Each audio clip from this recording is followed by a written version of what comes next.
Bonjour, bienvenue aujourd'hui dans Let's Gagner Wookie. On va faire le début de partie de Heroes Realm, la campagne avec l'extension, les ruines de Thandar, ainsi que le deck Archer. Voilà.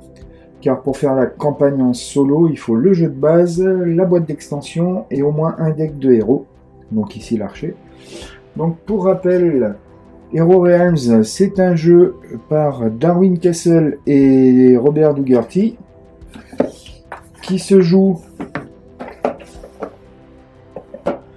pour le mode campagne, qui se joue de 1 à 5 joueurs, pour des joueurs de 12 ans et plus, c'est des parties de 90 minutes environ.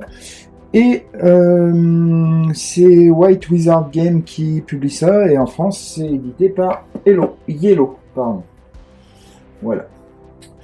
Donc, on va faire une campagne. Donc, le début de la première mission de campagne, comme ça vous spoil pas trop, mais ça vous explique les principes. On va faire un petit peu de vocabulaire pour commencer. Nous avons plusieurs emplacements sur la table. À savoir, nous avons en haut le marché. C'est là où on va aller acheter nos cartes. Donc là, c'est le deck de marché. Là, c'est les cartes présentes sur le marché, plus les gemmes de feu qui sont des espèces de cartes génériques qui permettent d'avoir des sous ou du combat. Nous avons la zone du héros, donc la zone du joueur, à savoir ces points de vie ici, matérialisés par les cartes de score là. Donc j'attaque à 58 points de vie, c'est l'archer que j'ai. Nous avons les règles particulières de l'archer qui étaient dans l'extension, dans le deck de héros, ainsi que 2 capacités de base qu'on a d'office, sachant qu'au fur et à mesure de la campagne, on pourra étoffer son personnage avec des capacités et des objets qui n'iront pas forcément dans le deck de héros, dans le deck, mais qui se trouveront dans la zone de jeu du héros. Voilà, ici nous avons mes 5 cartes que je vais piocher dans mon deck. Là, mon deck. À côté, il y aura donc ma défausse. Voilà. Là-bas, nous avons l'ennemi, le boss, qui en l'occurrence pour la première mission est les habitués possédés. Donc c'est un boss qui a deux niveaux. On va attaquer au niveau le plus faible, normal, le 1. Puis je vais vous expliquer au fur et à mesure comment ça marche. Mais voilà, donc on va se battre contre le boss qui a 50 points de vie. Donc là j'ai sa carte de score que je ferai évoluer au fur et à mesure. Et son deck là qui est composé selon les instructions du livret de campagne. Donc je vous explique pas tout comment on construit les decks et tout ça, c'est tout très bien expliqué dans les règles, c'est pas très compliqué. Voilà. Mais donc la zone de jeu idéale pour moi donnerait ça. Alors sachant qu'ici on aura donc la zone, ici je placerai la zone des champions, des serviteurs du boss. Ici, ça sera ma zone où il y aura mes serviteurs, et quand le boss mettra des serviteurs dans ma zone, je les mettrai plus bas en face. Là, voilà, là il y aura la défausse du deck du boss. Et puis voilà. Donc on va attaquer. Je sais pas si j'irai jusqu'au bout. Le but du jeu, c'est de vous expliquer un peu comment marche la campagne de Hero Realms.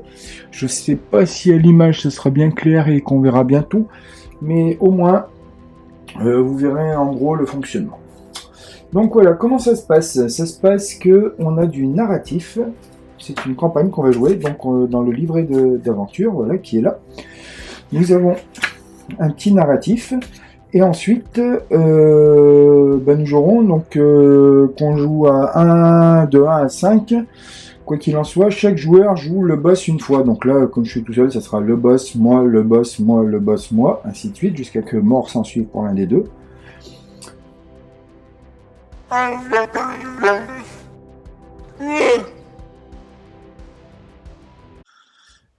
Rix à l'auberge.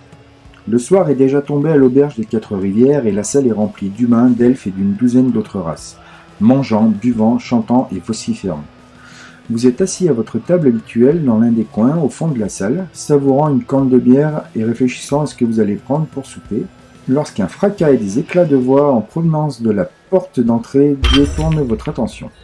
Tournant la tête, vous apercevez une table renversée, des plats brisés, des boissons répandues au sol, ainsi qu'un nain à la mine farouche bousculant un orc non moins furieux. Vous observez la scène avec un intérêt limité, les bagarres étant plutôt communes aux 4 rivières. Puis, vous remarquez des émanations étranges. De sombres volutes de fumée s'élèvent des lames du plancher de l'auberge. Lorsque cette effluence atteint un client, ses yeux deviennent comme fous. Il se dresse sur ses jambes, arme au poing. Vous réalisez rapidement que l'auberge est sous l'attaque d'un sinistre enchantement. Alors que les combats éclatent les uns après les autres, vous suivez du regard la fumée essayant d'identifier la source. Un groupe de silhouettes cagoulées près de la porte. Leur accoutrement et leur tatouage rappellent le culte nécro. Mais quelque chose sonne faux. Vous vous levez et sortez vos armes. Alors que vous cherchez à vous frayer un chemin vers les intrus en évitant la suffocante fumée, un baril de bière éclate en morceaux à vos pieds. Levant les yeux, vous découvrez un trio de clients en furie qui se jettent sur vous. Vous allez devoir les maîtriser rapidement afin de rejoindre la source de cette sombre magie. Et c'est parti. Donc c'est le boss qui joue d'abord. Donc le boss, comment il joue ? Sur sa carte. Donc là il est niveau 1 et donc on voit qu'on pioche une carte à chaque tour. Donc on pioche une carte de boss. Alors on tombe sur une maîtrise d'entrée. Donc les maîtrises, c'est le petit symbole qu'il y a là. Quand on aura 3 maîtrises placées sous la carte du boss, on passera au niveau 2. Voilà. La maîtrise, elle a aussi une gemme de couleur en haut là, donc il y a les 4 couleurs dans le jeu, hein, bleu, vert, rouge et jaune. Donc rouge, sur la feuille de boss, niveau 1, ça correspond à 3 points de combat. Donc le boss a gagné 3 points de combat déjà, pour sûr. Le fonctionnement du jeu, je vous le rappelle, si jamais vous ne connaissez pas, c'est que toutes les actions, on a une phase principale d'action, donc pour le boss c'est à peu près pareil, où on active les cartes, on mobilise les cartes, non, on active les cartes, pardon, et on fait la totale des points de combat qu'on arrive à avoir pendant cette activation des cartes, éventuellement des sous qu'on arrive à avoir aussi pendant cette activation, éventuellement de la santé. Et après, on peut utiliser le total des points de combat comme on veut, le total des sous comme on veut. Donc, en fait, c'est une espèce de réserve générale par tour des points de combat, des sous et de la santé qu'on répartit comme on veut pendant la phase principale. Donc, c'était un icône rouge, donc il a 3 points de combat. Comme j'ai absolument aucun champion ici, puisque le principe aussi, les boss doivent d'abord... oui. Le principe aussi, c'est quand on attaque les champions ou le boss directement, et le boss attaque mes champions ou moi directement. Donc là, comme j'ai pas de champion, il va m'attaquer moi directement, donc 3 points. Je suis à 58, je tombe à 55. Voilà. Le tour du boss est fini, la maîtrise est placée dessous, il n'y avait qu'une carte à tirer, c'est à moi. Alors, mon deck. On a un deck de départ qui est donné dans le booster du deck de héros. Donc moi, comme j'ai les archers, bien sûr c'est un deck basé sur les flèches et sur le fait d'être un archer. J'ai donc 2 flèches qui me donnent 2 points à ma réserve de combat et 3 ors qui me donnent 3 ors à ma réserve d'achat. Sachant que là il y a des mots clés sur les cartes. Donc par exemple ici flèche noire, c'est un objet et une flèche. Et sous le truc de combat, sous l'icône de combat, j'ai un petit texte qui me dit si vous avez un arc en jeu, piochez une carte. Donc là j'ai pas d'arc en jeu, mais si j'avais un arc en même temps, je piocherai une carte de mon deck. Voilà. Sachant que je rappelle on a 5 cartes en main par tour, plus si on doit en piocher au fur et à mesure pendant la phase principale, mais quoi qu'il en soit à la fin du tour, on se défausse de toutes les cartes qu'on a en main et on en repioche d'autres. Donc nous allons faire une attaque de 2 contre le boss. Donc le boss attaque à 50, donc j'ai une réserve de 2 d'attaque, donc je peux lui mettre 2 points, donc il tombe à 48. Voilà, hop. Et j'ai 3 ors, donc je vais aller acheter pour 3 ors quelque chose au marché. Je vais aller acheter... Ce qu'il faudrait, c'est un champion, mais il n'y a pas de champion pas cher là. Si, il y a un champion à 2, il y a 2 champions à 2. Donc je vais acheter ce champion-là. Je amène des loups, voilà. Donc il me coûte 2 en or. De toute façon, le 3e or, je vais être obligé de le perdre puisqu'il n'y a rien qui coûte 1 or. À moins que si on réalimente là, mais c'est le revient même. Et voilà, donc c'est un champion qui me donnera 2 points de combat et en capacité de base. Et non, je dis n'importe quoi. C'est un champion qu'une fois activé, me donnera 2 points de combat et qui me donnera plus 1 pour chaque autre carte avec l'icône verte ici que j'aurai en jeu en même temps. Donc quand on achète au marché, on met directement dans la défausse, on y récupère au tour d'après. Ça c'est comme dans Ion's End. Voilà, donc mon tour est fini, je défausse tout, je repioche 5 cartes, 1, 2, 3, 4, 5, le deck de base fait 10 cartes. Voilà, donc là c'est ma défausse, et là ça sera ma main pour le prochain tour. Je vais la poser ici, voilà. Maintenant c'est au tour du boss, donc le boss, on tire la carte suivante, et on tombe sur un diablotin mordeur. C'est un serviteur diablotin, donc les serviteurs de base se mettent dans ma zone, et les serviteurs élites, je crois, restent dans la zone du boss. Alors, lorsque vous jouez 6 mois pour défendre... si je joue une carte avec un icône rouge comme il y a là par exemple, donc là j'en aurai pas pour l'instant, mais si je joue avec une carte avec cette icône là, j'assommerai le diablotin. Donc assommer, ça veut dire renvoyer dans la défausse de son propriétaire. Ah, je ne l'ai pas dit tout à l'heure, mais ici nous avons une zone de ce qu'on appelle une zone de sacrifice. Il y a des cartes qui ont une icône comme celle-là, qui est une icône poubelle en gros, et ça veut dire sacrifier. Donc sacrifier, ça veut dire qu'on envoie dans la zone de sacrifice, la carte elle sera plus utilisable pour la partie, mais elle permettra de faire une action. Voilà, c'était une petite zone que j'ai oubliée. Donc je reprends le diablotin. Lorsque vous jouez une carte gna, voilà, et quand il active le diablotin, je me défausse d'un objet. Donc, on met le diablotin dans ma zone. Du coup, c'était une icône rouge, donc on va commencer. Il me met 3 points de dégâts. J'ai toujours rien pour défendre, donc c'est directement chez moi que je prends 3 points de dégâts. Donc, je tombe à 52, j'étais à 55. J'active et je dois me défausser d'un objet. Donc, dans ma main, j'ai une carte objet, 2 cartes objet, j'ai 5 cartes objet. Donc, le tout, c'est de savoir de quoi je vais me défausser. Je vais me défausser d'un or, parce qu'on va essayer d'aller mettre un peu de... Je vais garder l'arc pour aller essayer de mettre des points au... Non, ça n'a aucun intérêt. Je recommence. Je vais me défausser de l'arc. Puisque, quand ça va être à mon tour, le diablotin a 4 de défense. Donc, je dois d'abord taper ce qu'il y a dans ma zone de combat avant de pouvoir aller taper le boss ou ses serviteurs. Donc, comme j'aurai ça dans ma zone, et qu'il a 4, et que mon arc ne fera que 2 de dégâts, puisque j'ai 2 points de combat là et que j'ai aucune autre carte qui me fera du combat, je pourrais pas aller taper le diablotin puisqu'il faut faire la valeur égale ou supérieure au bouclier des serviteurs pour pouvoir les renvoyer dans la défausse de leur propriétaire. Donc je vais me défausser de mon arc à ce tour-là, tant pis. Voilà. Donc le tour du boss est fini. Je remobilise la carte puisqu'il l'a activé et que c'est la fin de son tour. Maintenant c'est à moi. Donc j'ai un or, 2 ors, une corne de duration qui me permet de dépenser un or et qui me dit que le prochain champion dont vous faites l'acquisition ce tour-ci coûte 1 or de moins. Donc si j'achète un champion, je peux en prendre un qui me coûtera 1 de plus que ce que j'ai en or. Et là j'ai 2 ors. Donc en tout j'ai 5 ors. 5 ors. Et grâce à la corne de duration, je peux acheter un champion qui voudrait 6 ors, par exemple, au total. Donc, avec 5 ors,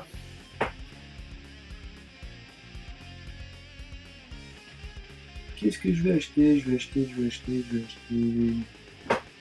Bon, on va acheter lui.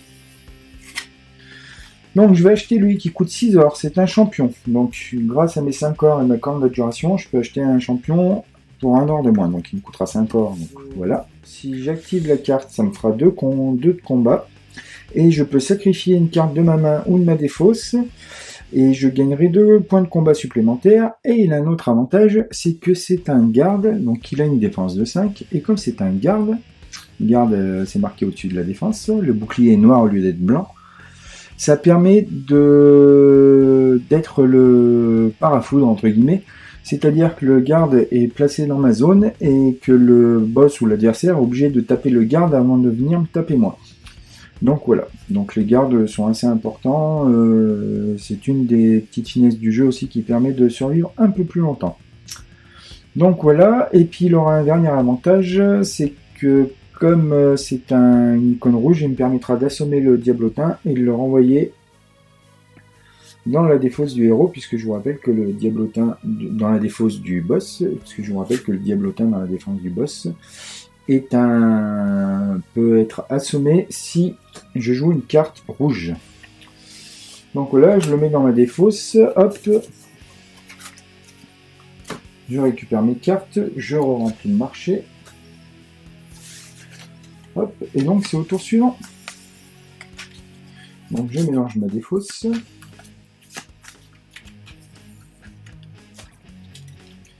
Voilà.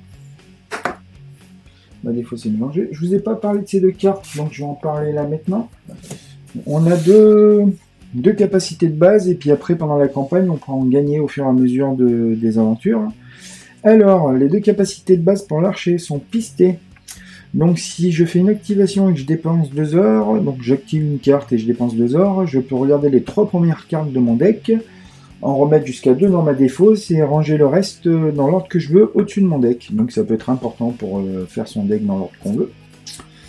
Et ici j'ai une carte qui s'appelle Coup Fatal, qui permet d'assommer un serviteur ciblé qui ne se trouve pas dans votre zone. Donc je peux aller assommer un serviteur dans la zone du boss, pas dans ma zone. C'est une carte qu'il faut sacrifier pour faire ce truc, et on peut piocher une carte derrière. Voilà. Sachant qu'entre chaque aventure de la campagne, je pense que les cartes sacrifiées, on les récupère, mais je suis pas sûr. Ok, donc tour suivant. Donc d'abord je pioche. 4, 5. Voilà, donc ça sera ma main pour le prochain tour. Et c'est au tour du boss. Alors le boss, qu'est-ce que je tire? Je tire une carte avec un icône vert et qui s'appelle un ivrogne belliqueux. Donc c'est un serviteur qui va venir donc dans ma zone. Une icône verte, ça lui fera déjà 2 points de combat et il faudra que je défausse une carte, donc je vais la défausser tout de suite. Sachant que j'ai des sous, donc je vais défausser une carte d'or, c'est pas bien grave. Voilà, et l'ivrogne belliqueux. Inconscient. Les joueurs adjacents infligent à ce serviteur le double de dégâts. Et sachant qu'une fois activé, il m'infligera 4 de dégâts et qu'il a 4 de bouclier. Le diablotin, tout à l'heure, je ne l'ai pas dit, mais il fait 4 de bouclier aussi. Donc ce qui veut dire que si je veux aller taper le boss, il faut d'abord que j'abatte ces deux-là, donc il me faudra au moins 8 de combat minimum. Donc, pour finir le tour du boss, il récupère 2 dans sa réserve de combat grâce à l'icône verte, plus 4 de l'ivrogne belliqueux, ce qui fait 6. Comme j'ai personne pour défendre, c'est 6 points que je prends directement dans la tête. Donc je suis à 52 moins 6, je tombe à 46. Hop, voilà. Et j'active le diablotin, puisque de toute façon on fait quand on joue pour le boss, on fait tout ce qui peut nous faire mal au maximum. Donc je dois défausser un objet aussi, donc je vais défausser un or, voilà. Donc ce qui fait que je vais attaquer mon tour avec, donc une fois que les cartes ont été activées, on les remobilise, voilà. Je vais attaquer mon tour avec 4 or, et sachant que je peux acheter un champion pour moins d'un, parce que j'ai repioché la corne d'adjuration. Donc 4 or, et je peux piocher un champion, enfin je peux acheter un champion au marché jusqu'à 5, ou alors acheter les gemmes de feu. Alors, est-ce que j'ai un champion qui vaut 5 ici? Absolument pas. Par contre, je peux dépenser 4 or, donc je peux acheter plusieurs cartes. Il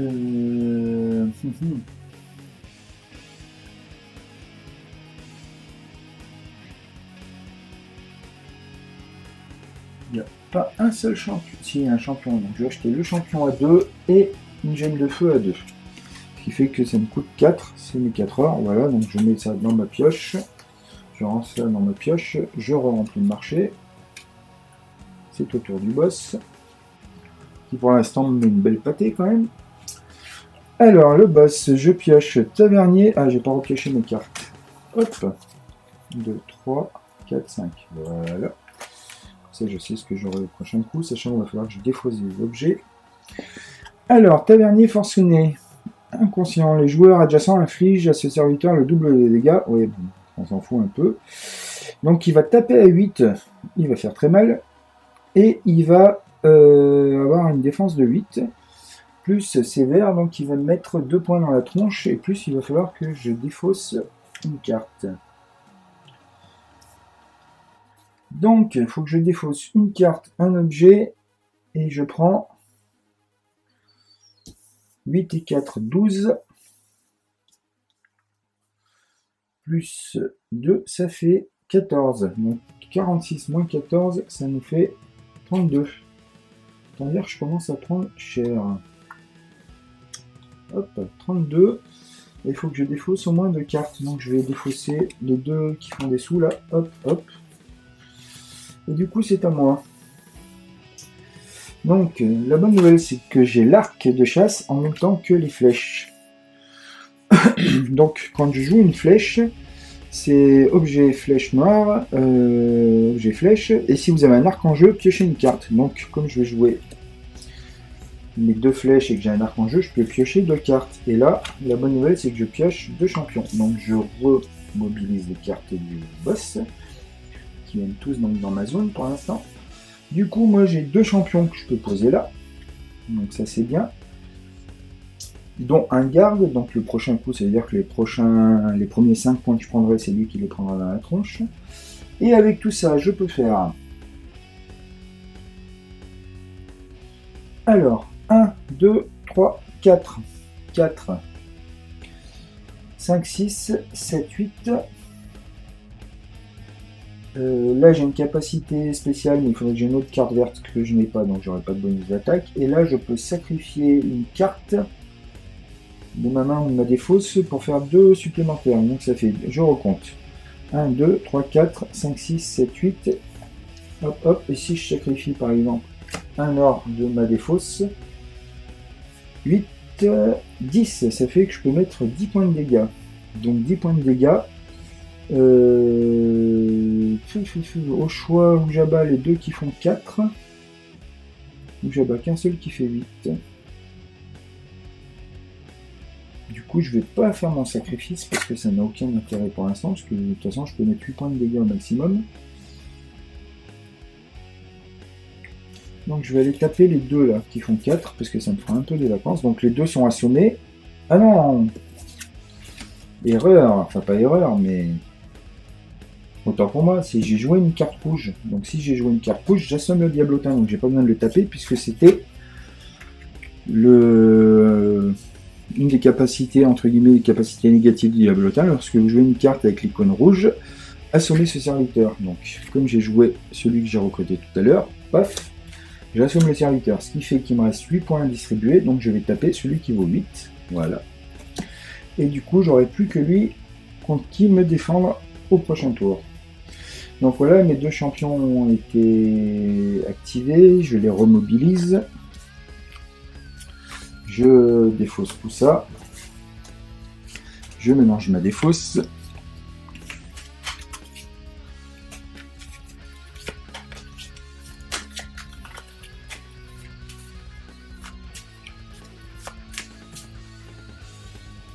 Et je pioche 1, 2, 3, 4 et 5. 5 cartes. Voilà, ma main pour le prochain tour, ce sera ça.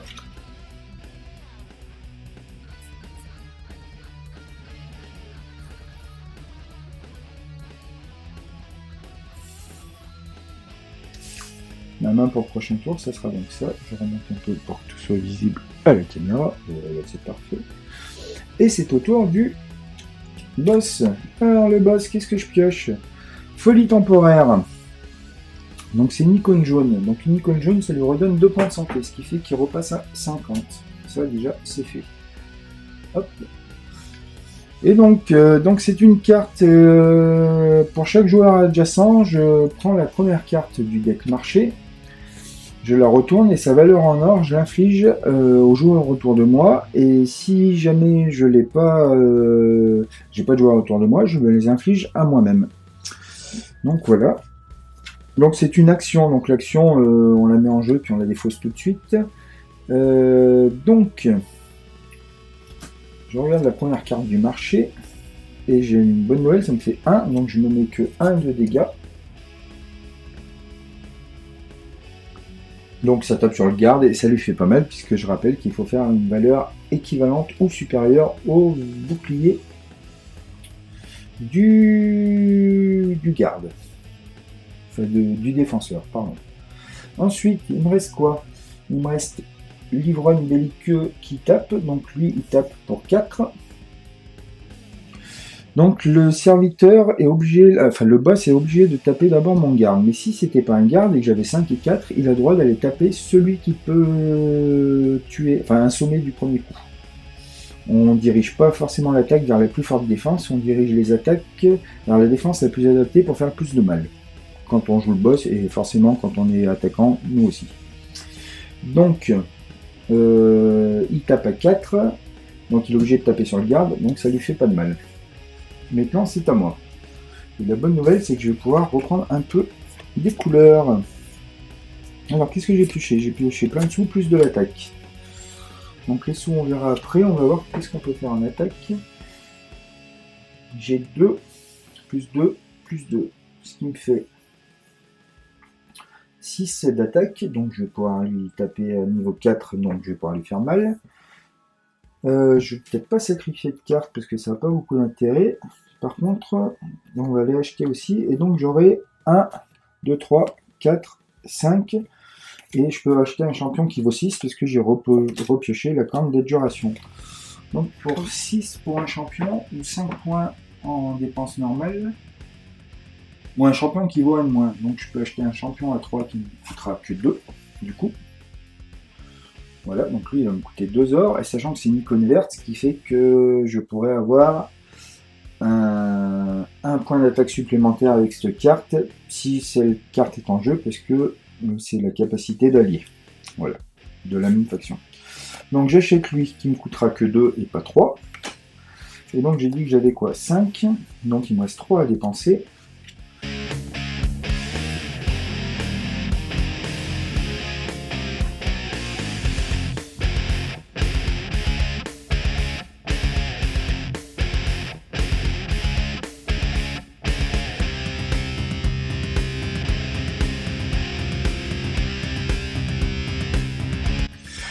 Donc voilà, j'ai acheté 2 cartes là qui me fera de l'or, et si jamais j'ai une autre carte bleue qui me ferait 4 trucs de combat.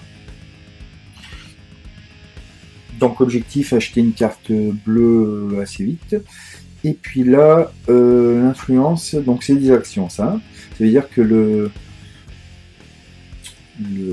l'icône du haut rentre en jeu directement, il n'y a pas besoin d'activer les cartes, et puis on a les capacités alliées là, ou les capacités sacrifice ici. Donc là, celle-là, si je la sacrifie, ça me donnera 3 points de combat supplémentaires. Donc je mets ça dans la pioche. Donc voilà, j'ai dépensé tout mon or pour acheter. Et donc j'ai dit que j'attaquais à 2, 4, 6.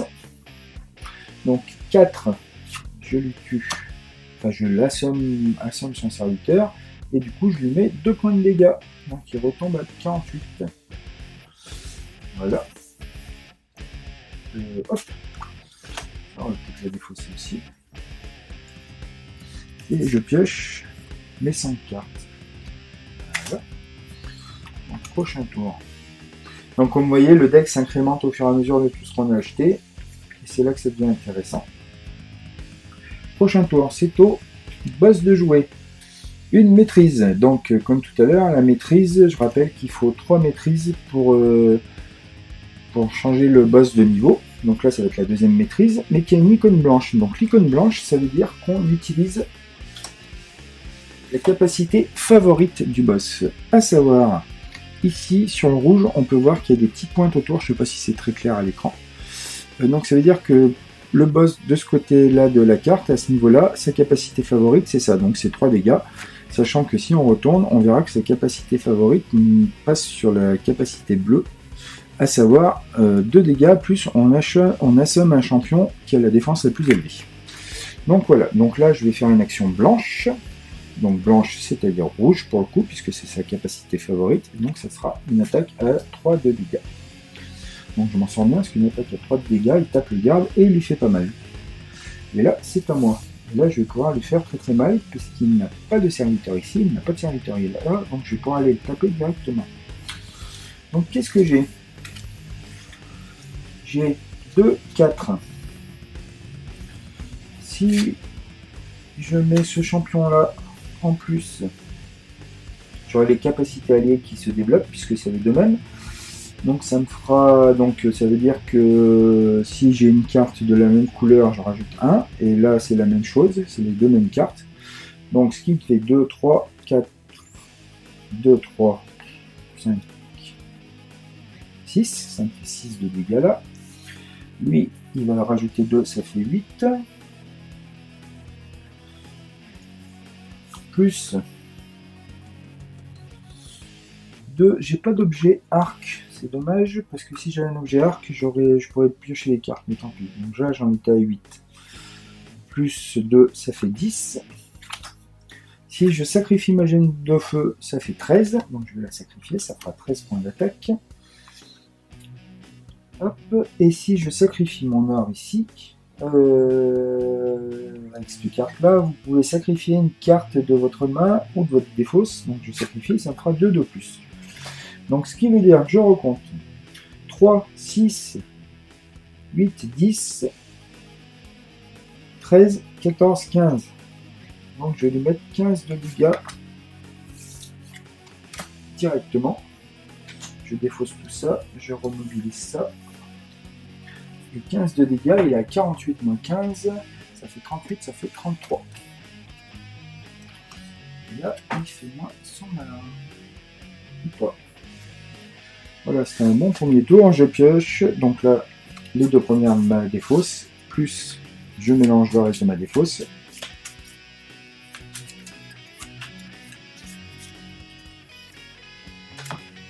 Et je pioche les 3 suivantes. Voilà. Ensuite, tour du boss. Ivrogne belliqueux, on en a déjà eu un tout à l'heure, donc on se rappelle ce que c'est. Ça veut dire que ça tape à 4 et que ça défend à 4. Donc c'est un serviteur qui vient dans ma zone. Voilà, et c'est une capacité bleue. Donc la capacité bleue ici, ça veut dire qu'il met 1 point de dégâts, il a 1 point de combat, et il assomme mon champion à la défense la plus élevée, ce qui veut dire que ça va être mon garde. Donc voilà, paf, ça c'est fait, il dégage. Du coup, il va m'attaquer à 1 plus 4, ça fait 5. Donc ce qui veut dire qu'il va... Il va faire quoi? Donc comme il n'y a plus les gardes, il va me supprimer un champion. Et il va me mettre un dégât. C'est ça. J'ai un petit doute. On va relire ce qu'ils disent pour les attaques du boss. Alors, le maître utilise chacun des serviteurs dans la zone. Le maître dépense toute sa réserve de combat générée à son tour pour effectuer une attaque maligne contre le joueur actif. Il attaque en premier les gardes du joueur. Donc là, j'ai plus de garde. Ensuite, le maître dépense sa réserve de combat restante pour éliminer ce joueur si possible. Si le maître n'a pas assez de combat dans sa réserve pour le faire, il attaque à la place le champion ayant la défense la plus élevée, qu'il peut assommer parmi ceux que le joueur a en jeu. Donc voilà, j'avais 2 champions à 4, donc il avait 5 à me mettre. Donc il me met 4, ça voilà, il lui reste 1. Répétez ce processus jusqu'à ce que le maître n'ait plus assez de réserve pour assommer un champion, ou jusqu'à ce que le joueur actif n'ait plus de champion à assommer. Enfin, le maître dépense la réserve de combat restante pour attaquer le joueur, donc c'est ça. Donc 4, et moi je prends 1. Voilà, le tour du maître est fini, enfin du boss, j'appelle ça le maître. Donc c'est à moi, il me reste un champion en jeu, et j'ai tout ça comme carte. Alors, qu'est-ce que j'ai? J'ai un combat. 2 de combat, et comme c'est un arc, et que là j'ai la flèche noire, je vais pouvoir piocher une carte, donc ça c'est bien, ce qui fait que là je pioche une flèche noire, donc je repioche une carte. Hein, je rappelle que si la flèche noire, si j'ai un arc en jeu, donc là j'ai l'arc de chasse, je pioche une carte. Voilà. Et ensuite j'ai 3 ors ici, éventuellement 3 ors là, ou si je sacrifie 3 en valeur de combat. Alors je vais faire mon total. J'ai pas d'autres cartes vertes, donc là je perds le bonus de la capacité alliée. Mais sinon, ça fera 2, 3, 4, 2, 3, 4, 5, 6. Ça fera une attaque à 6. Sachant que lui fait 4. Si je sacrifie celle-là, paf, ça me fera une attaque à 9. Ce qui fait que je mettrai 5 points de dégâts au boss. Et bon, on va faire ça.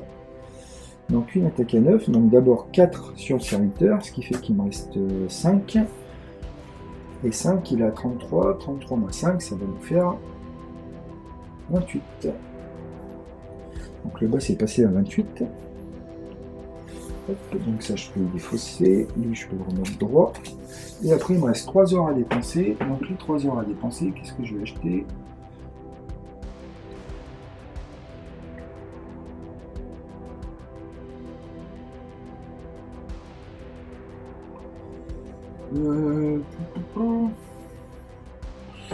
On va racheter une influence, c'était bien, ça me fait ou 3 heures ou par sacrifice 3 de combat. Voilà. Et mon tour est fini. Oups, pardon. Et je pioche mes 5 cartes, mais c'était ça, il m'en restait 5. Donc voilà mon deck, ma main pour le prochain tour. Maintenant c'est au boss. Alors, qu'est-ce qu'on a pris? Un ivrogne belliqueux, tiens, pour changer un peu. Donc, bah là, à part qu'il est en capacité rouge, mais sinon il tape à 4 et il défend à 4, donc il vient dans ma zone de combat. 4, non, rouge, il me mettra 3 de dégâts, plus 4 ici. Oui, si jamais j'avais pas été clair tout à l'heure, la valeur totale de combat que le boss accumule pendant son tour, ça devient ce qu'ils appellent une attaque maligne, et c'est après qu'on répartit les dégâts. Ils appellent ça une attaque maligne dans le livret de règles, comme ça vous le savez. Alors, l'ivrogne belliqueux, le boss va me taper à 3 plus 4, ça fait 7. Donc, 7, il va me mettre 4 points de dégâts sur mon chaman loup. Du coup, je peux brasser mes défausses. 4 points de dégâts. 7, et ça veut dire qu'il reste 3 points que je vais prendre dans ma tête. À moi, que ça fait mal. 3 points, 31 moins 3, ça fait 28.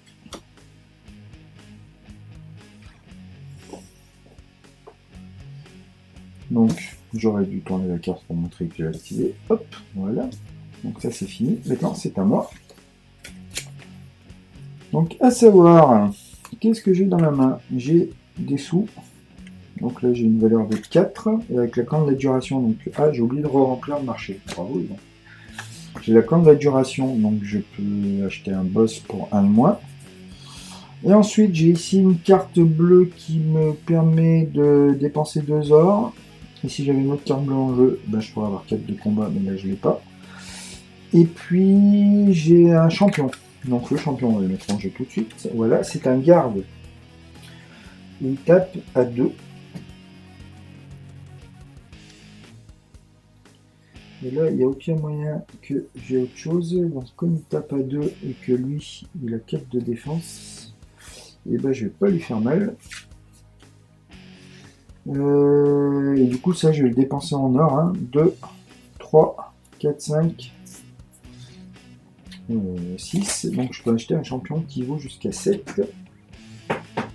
Sachant que là-haut, j'ai quoi? J'ai les champions. J'ai pas de champion. Il n'y a plus aucun champion. Donc je peux dépenser 6. Donc je vais acheter cette carte là.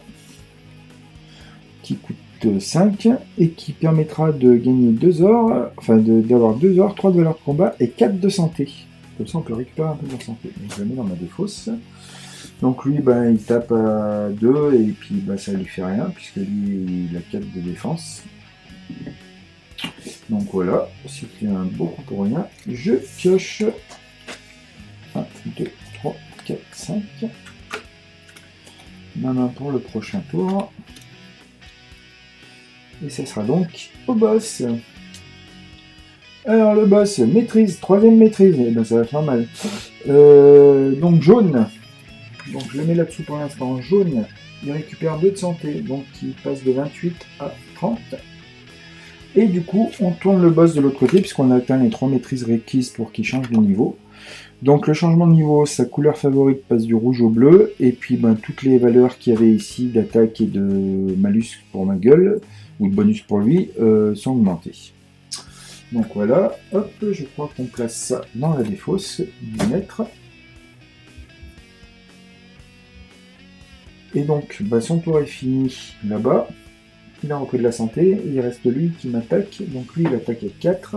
Il est obligé de taper mon garde, ça fait 3. Ça veut dire qu'il me tue mon garde. Et que je prends un point dans ma gueule, donc 28, je passe à 27. Et c'est à moi. Bien.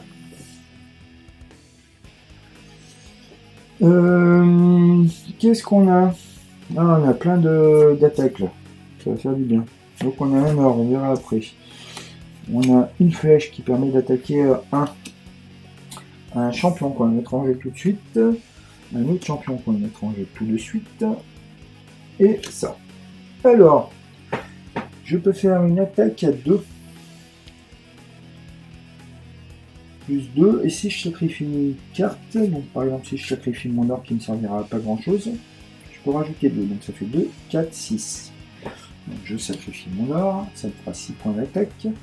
Plus une flèche, ça me fera 7 points d'attaque. Donc j'active mes 2. Sachant que ce champion, je vous rappelle que c'est un garde. Donc j'en étais à 7. Et là, si je sacrifie cette carte, ça me fait 10 points d'attaque. Enfin, ça me fait 3 de plus, donc ça me fait 10 points d'attaque. Donc pour 10 points d'attaque, je tape d'abord son serviteur qui fait 4. Donc je le tue. Et après, il prend 6 points. Donc il passe de 30 à 24. Voilà, je remobilise mes... Je défausse ma carte. Et je m'arrête là.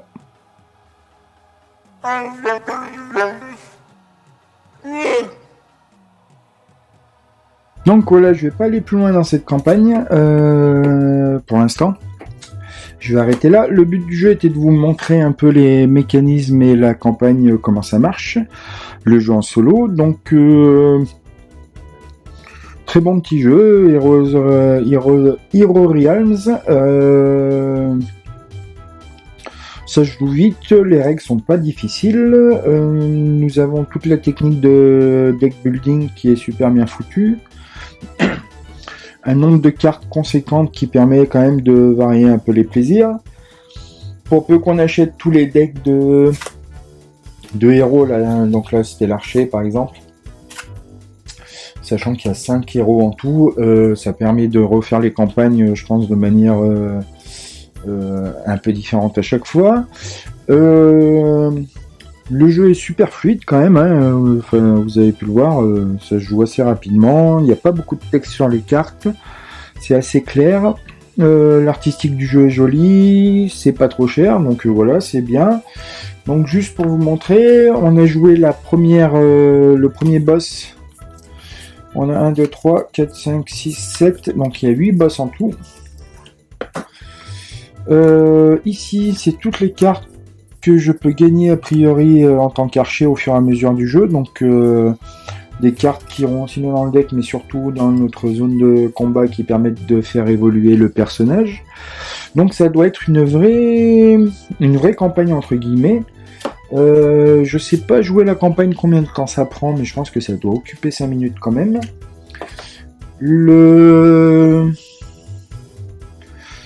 Donc j'ai envie de dire point positif, très bon jeu, très fun, très simple, très joli. Point négatif, c'est que donc la campagne, une fois finie, on peut la rejouer avec d'autres, mais ça coûte encore des sous pour changer de héros. Et puis l'autre point négatif aussi, c'est que quand même, a priori, ils ont annoncé une autre campagne après, si j'ai bien compris. J'ai pas suivi pour être franc, mais voilà. Donc, est-ce que c'est vraiment si rejouable que ça? C'est une bonne question. Je vais essayer de finir la campagne avec l'archer quand même, d'en refaire une en entier, puis j'achèterai peut-être un deck d'un autre héros pour faire une autre campagne. À plusieurs, ça doit être assez fun aussi, je pense. J'ai pas joué ce jeu à plusieurs, donc je peux pas vous dire. Mais bon, tout ça pour dire, je pense qu'on est devant un chouette jeu quand même. Avec un artistique très, très sympathique, très joli, des mécaniques bien faites, un prix quand même contenu, même s'il faut plusieurs boîtes là pour pouvoir jouer en solo, mais on est quand même sur du moins de 20 € la boîte de base, et puis les decks sont à 3 ou 4 €, je sais plus, je crois un peu moins de 4 €. Donc voilà. Donc pour 50 € en gros, on doit pouvoir faire la campagne, doit pouvoir acheter la boîte de base, la campagne, plus un ou deux decks de héros, voire trois, suivant les prix qu'on arrive à trouver. Donc ça permet quand même de jouer un moment, je pense. Et puis surtout le jeu est quand même super bien réglé, super bien huilé. Du coup, vous verrez pas là les évolutions de la campagne pour l'instant, puisque je me suis dit que ça serait bien de pas spoiler. Donc voilà, j'ai fait le début de la première aventure, j'ai pas spoilé grand chose si jamais vous voulez la faire. Je pense que c'est quand même intéressant de se faire aussi les surprises. L'ajout du narratif, là, j'ai lu que le début, j'ai lu que le premier texte, mais voilà, si le narratif est à peu près à la hauteur tout le long, ça peut être très intéressant aussi. Donc voilà, conclusion. Hero Realm plus les ruines de Fandar, je pense que c'est une bonne idée, c'est un bon petit jeu, une bonne campagne à faire, et puis surtout, c'est un jeu en solo aussi. Et puis voilà, donc j'ai envie de dire, laissez-vous tenter, voyez si vous trouvez le prix. J'en profite pour vous... J'en profite pour vous remercier de me suivre, vous dire que si vous n'êtes pas encore abonné, n'hésitez pas à vous abonner, n'hésitez pas à liker la vidéo, n'hésitez pas à partager la vidéo, n'hésitez pas à activer les notifications pour savoir quand il y aura une prochaine vidéo. Je remercie aussi du coup les Contrées du Jeu qui est mon fournisseur officiel sur Grenoble. Donc Dom, je te remercie énormément de ta célérité, de ton sens du service, parce qu'il me livre quasiment à domicile, et tout le monde ne peut pas en dire autant. Et puis voilà, et puis je vous dis à bientôt sur la chaîne Laisse Gagner le Wookie pour un nouveau jeu, une nouvelle partie, un nouvel unboxing, ou que sais-je. À bientôt, ciao.